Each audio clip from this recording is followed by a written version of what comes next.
कहाँ जा रही हो? पापा के नहीं। तो ये दुपट्टे में क्या छुपा के जा रही हो? पापा कुछ भी नहीं। क्या छुपाया है दुपट्टे में? हाथ दिखाओ, हाथ दिखाओ, शाबाश, हाथ ऊपर करो, हाथ ऊपर करो। पैसे पैसे चोरी करके जा रही थी? पापा मैंने चोरी नहीं की, मैंने अपने खुद जमा किए हैं। तो ये कहाँ लेके जा रही थी? मैंने पूछा कहाँ लेके जा रही थी? पापा मेरी एक दोस्त है अलीजा, उसके पापा को देने जा रही थी मैं। अलीजा के पापा को देने जा रही थी? क्यों क्यों देने जा रही थी?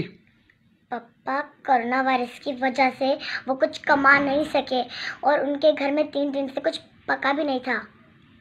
तुम्हें पता है वो मेरा दुश्मन है, लड़ा था मुझसे। पापा भी लड़ने का वक्त नहीं है।